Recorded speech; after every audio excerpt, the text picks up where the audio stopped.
All right, coming up on this post-game pod special edition of the Locked On Ole Miss podcast, we look back at the Ole Miss spring game with a little instant reaction of what actually happened. Wasn't a very good day for Jaxson Dart. Luke Altmyer got his work done. Michael Trigg's a beast. And Zach Evans might be the best athlete on campus. Other players showed out as well. We're not going to talk about stats. We're not going to talk about the score. But we're going to tell you who showed out and who to be excited for the fall. This is the Locked On Ole Miss podcast. You are Locked On Ole Miss, your daily podcast on the Ole Miss Rebels. Part of the Locked On Podcast Network, your team every day.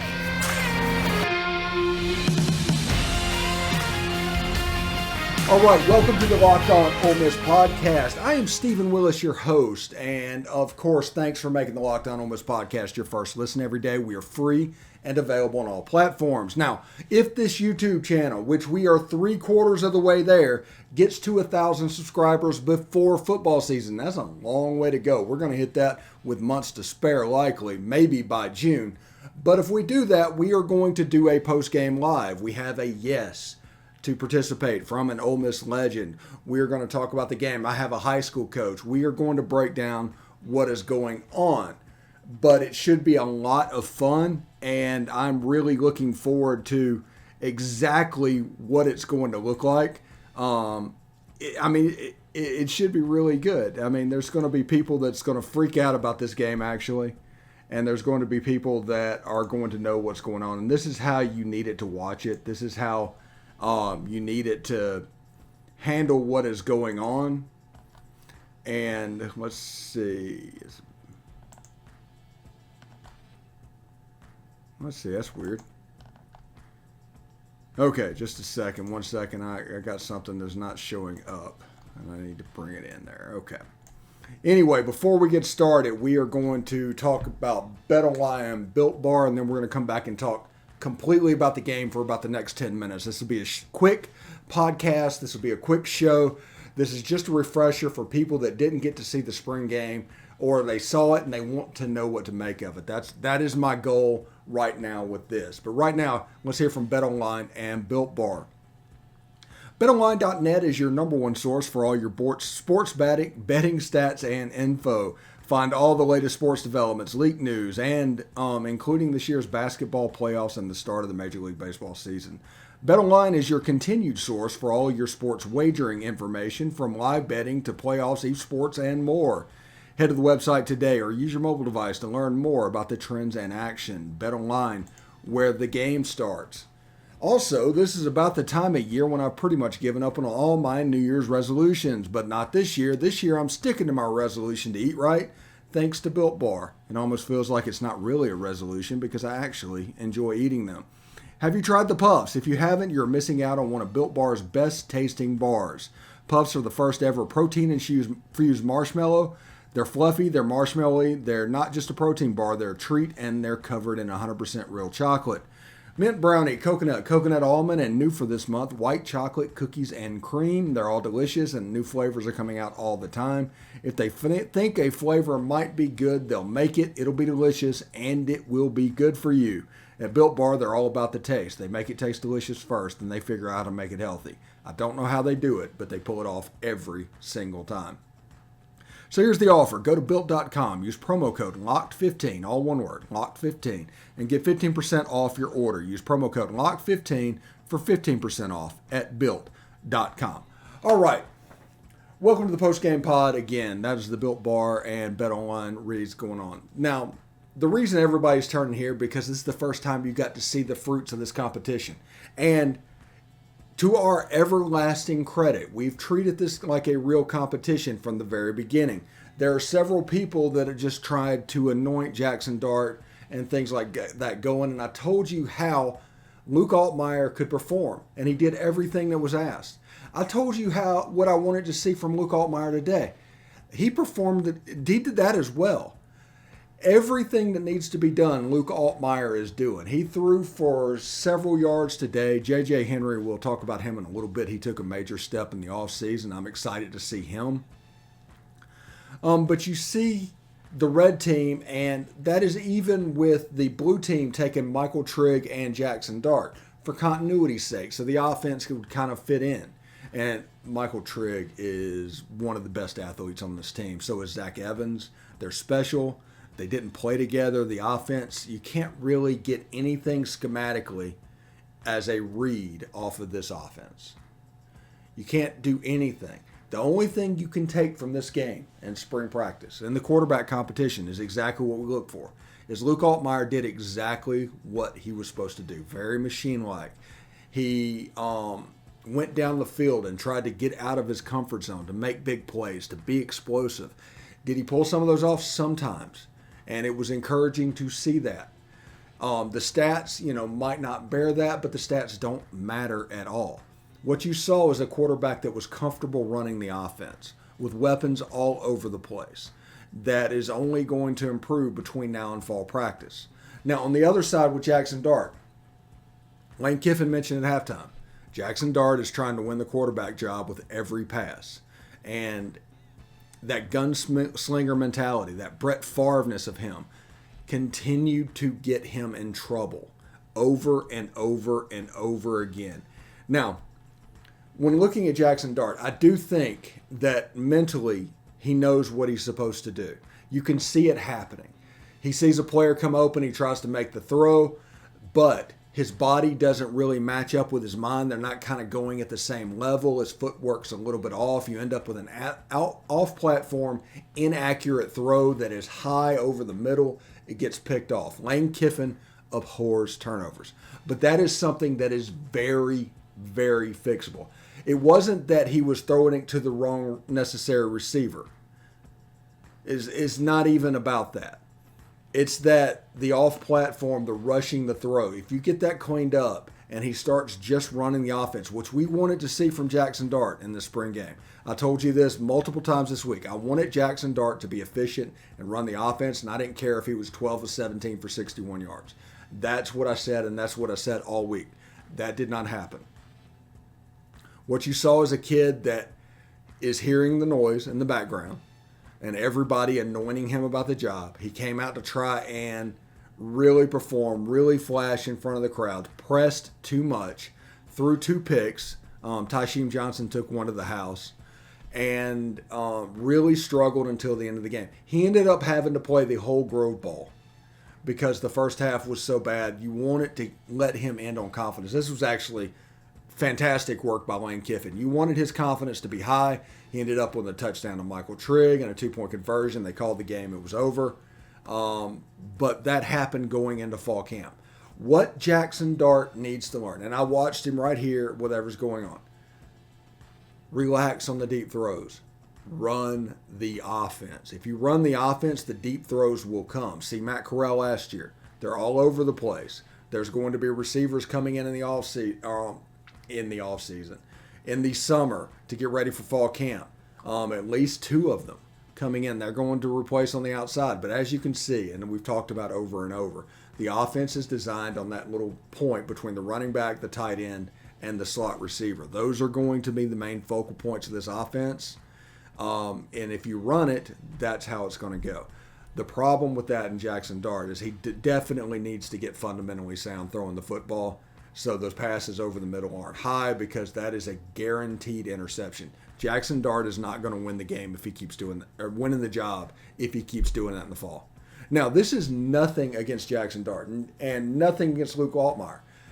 I don't really know if anything was shown over and over again today that Luke Altmyer extended his lead over Jaxson Dart. I do think Luke Altmyer leads the job because that's the reason he was the quarterback of the red team.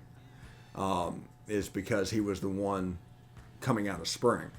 That's why they did that. That's why they put that on tape. Now, but if Jaxson Dart comes in and over the summer he meticulously decides that he is going to dig into this playbook and run this offense and get ready for all things this offense and tempo, have his feet to where he can quickly move from one to the next so he doesn't have to worry about so many wild off-platform throws, he has a chance to be very good. As you can see, whenever he runs the offense and everything works smooth, he is unbelievably toolsy. He is the guy that you want to do it. And if he does that, he is going to win the job. Flat out. If he doesn't win the job, it's on Jaxson Dart. That will be the only reason he does not win the starting job, in my opinion. Luke Altmyer, very machine-like, did everything he was supposed to do, very efficient, a good player. If for nothing else, the fact that he's doing so well is going to push Jaxson Dart even more. But going into this fall practice, once we start fall practice in August and get ready for the Troy game around Labor Day, just understand the difference between these two guys. If Luke Altmyer is the starting quarterback against Troy, it's because this didn't get cleaned up. We're not going to see any football coming out in the fall. Whenever they're getting ready for the season, when everybody is together, we're not going to see that. Remember, last year they changed completely defensive schemes, and the local media that covered was surprised. The people with contacts and connections had no idea, didn't know anything was going on. And this is with players interviewing 3 times a week.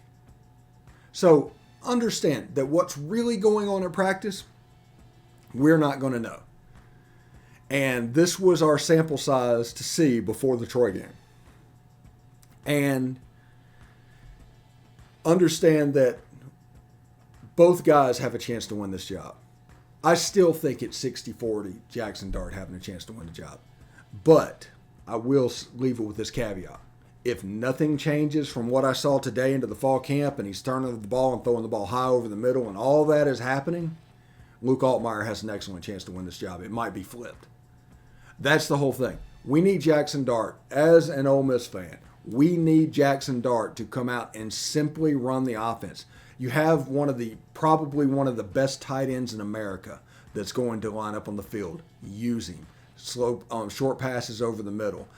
You've got Zach Evans in the backfield. You've got a slot receiver in J.J. Henry that did really good things. Jordan Watkins did really good things today. Use them. Don't try and force the ball downfield. Don't try and make the home run every single play. This is the equivalent of strikeouts don't matter when it comes to baseball. People who say that, strikeouts don't matter. Trying to throw the bomb every time is the same thing. If you hit a home run every 5 bats, you hit the deep ball every 5 throws, they view it as the same thing as a win. But it really screws up your offense, and we need Jaxson Dart to do that. Now, I do think Luke Altmyer is going to grow. I think Luke Altmyer is a good option at quarterback. Just absolutely.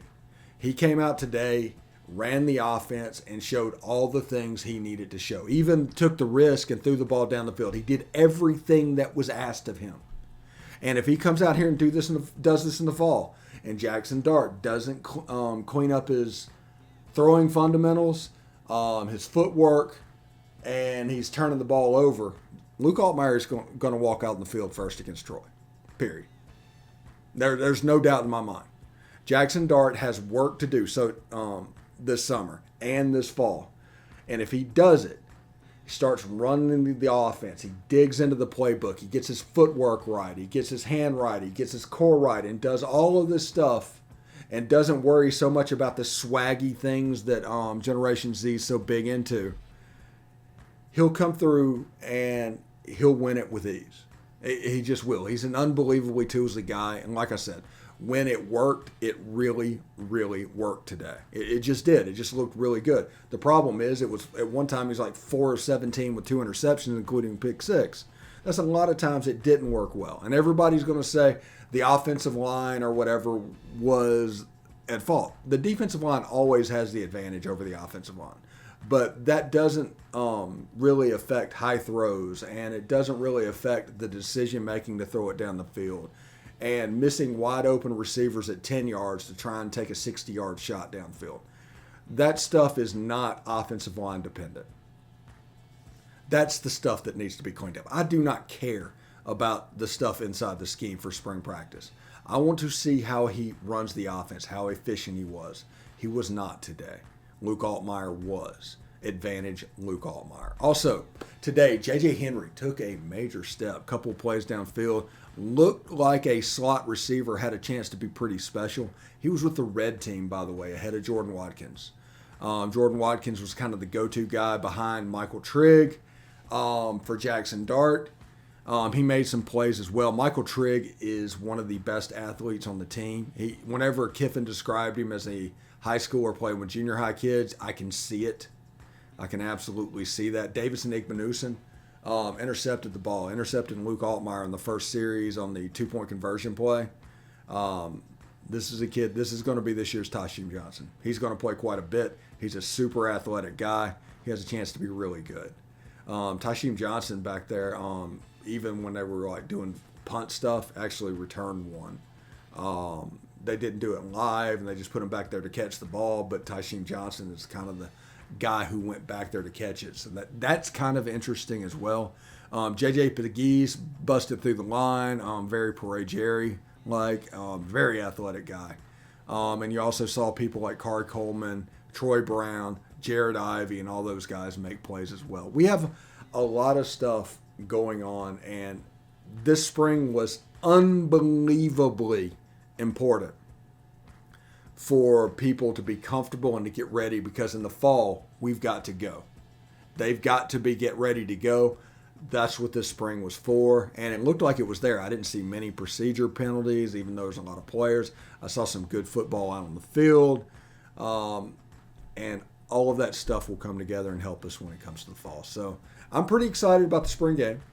Obviously, I'm never going to criticize on the spring game because it just doesn't matter. As far as team scores and things like that. But the individual work I saw, I was fairly pleased with. They left Jaxson Dart in, so he left with a good taste in his mouth. That was important for the fall competition. And should be a lot of good. I was happy with J.J. Henry, Zach Evans, Davison Igbinosun. The linebackers, Troy Brown and Kari Coleman, played well. Ashante Seastruck kind of looked like he was floating a little bit. I'm not sure what that, but I'm sure he made some plays as well that I just did not see. So it should be a good time. And this spring game is going to be a lot of fun, and it was unbelievably important. Anybody that says it wasn't important doesn't understand what was happening. Anybody that expects football to be like it was in 2008, and if you hear somebody tell you this is the way it's always been, immediately walk away, because they do not know a damn thing that they're talking about. Because if you don't understand that in 2020, college football and college sports in general changed forever in almost every aspect, you don't know what's happening. So, anyway, thanks for making the Locked On Ole Miss podcast your first listen every day. Tune in. We will start our breakdowns by position starting next week. So starting Monday, we'll do breakdowns based on position. Guess who's first? The quarterback position. I'll be able to talk about that for 30 minutes. Get ready for that. So now make the second listen Locked On NFL Draft. Ryan Tracy and former NFL cornerback Eric Crocker bring to the NFL Draft to life every day with insight and analysis on college football prospects and NFL front offices. It's free and available wherever you get your podcasts. The Grove Bowl's in the book. Now we get to rehash it. That sample size for the next 4 months while we get ready for Labor Day. But until then, we'll be here every day. The Locked On Ole Miss podcast. Thank you. Peace.